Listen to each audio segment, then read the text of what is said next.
So today I'll be refuting the main claim of illegal immigration has a negative impact on the United States. And the support points I will be refuting are: one, illegal immigrants negatively affect education, and two, illegal immigrants negatively affect the economy. So when we're looking at the overall impact of illegal immigration, we mainly look at two things: the physical or economic effect of the immigrants and the assimilation of these immigrants and how they adapt to our society. So in my response to claim one, he had a couple of statistics. One is that educating illegal immigrants is costly, which is $44 billion spent on illegal immigrant education. And the second, that there tends to be a language barrier for most immigrants, and that there's $59.2 billion spent on extra English classes. So these statistics were taken from a report from FAIR, and FAIR is a Federation for American Immigration Reform. And this organization's sole purpose is to reduce immigration. That's our entire agenda. So if we consider this, I think we can say that the results of this report are completely biased, because they wouldn't report anything that would go against their agenda, so that immigration is bad. But even we can assume that these results are somewhat accurate, because there is spending on illegal immigrant education, and the 59.2 billion spent on extra English classes isn't for illegal immigrants. These English classes are actually for everyone who has a limited understanding of the English language. So legal immigrants who came here legally, and special education. So using this statistic against immigration is irrelevant, and it kind of goes back to like the bias that the Federation of American Immigration Reform used, because otherwise they wouldn't have put that into their report. And also, the $44 billion spent on illegal immigration education, the calculations would go roughly about $12,000 per illegal immigrant student. But this money isn't just disappearing. Like the other students at the schools, they are going towards their future, their career, their job, wherever they pursue. And over the immigrant's lifetime, not only will they make that $12,000 back, but just by continuing to live here and be buy food, go to the store, get haircuts, whatever, they will put those resources back into the economy and society. And if they continue to further their education, then it's even better for America as a whole. And also, by going to these schools, these students are assimilating. So they're just learning about our society, and they're becoming actually American. And my response to claim two is that, and his second claim was that illegal immigrants negatively affect the economy, is that I would just say it's just false, because illegal immigrants come here to work, and just by doing that, they contribute to the economy, and there are net gains to having a larger labor supply. In 2012, researchers at the Cato Institute estimated that the mass deportation policy would reduce economic growth around $250 billion a year.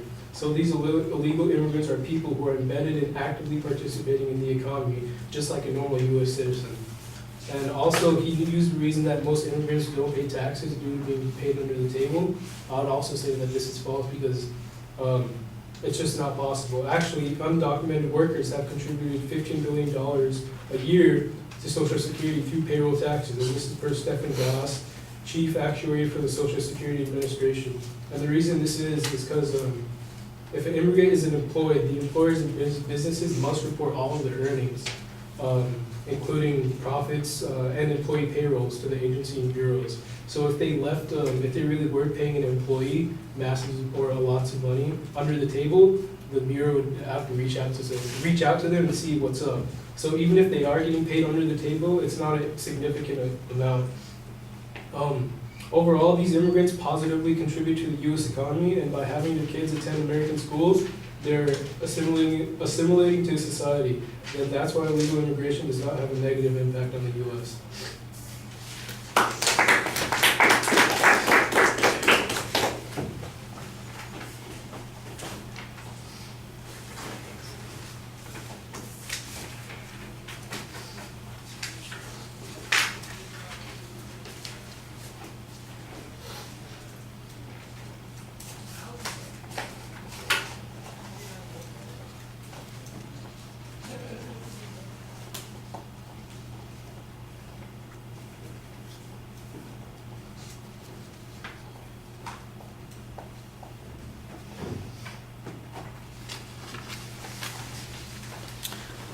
Okay, well, the structure is pretty simple. There are only 2 points that you're responding to, and you go after the first point pretty clearly, suggesting that the cost issue is, not really accurate. You challenge the source that the advocate is using as being biased.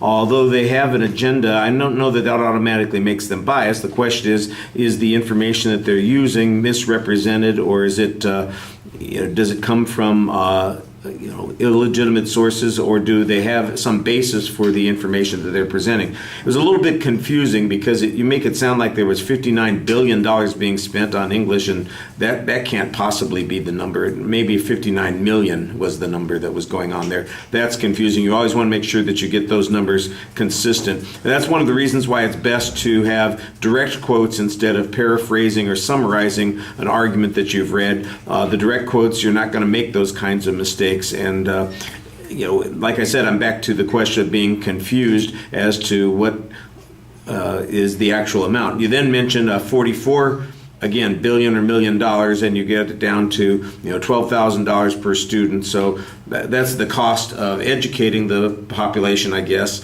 And I assume that that's probably in California.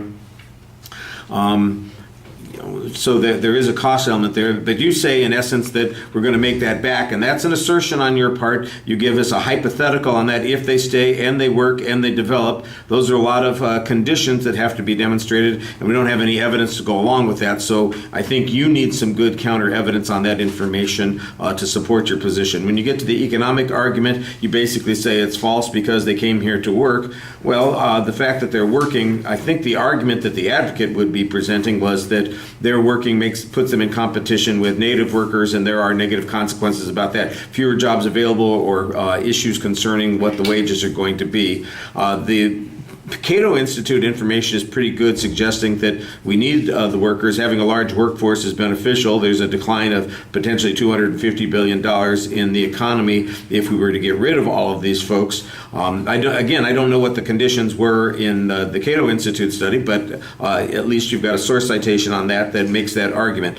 And then I did like the argument about the $15 billion a year going to Social Security, although your explanation about how that means that we can't, they couldn't really be paid under the table, that was not as clear as I think you were suggesting that it is. I do think there's an issue here that needs to be clarified more, but obviously it's not going to be clarified more today. We're done with that. Okay, thank you.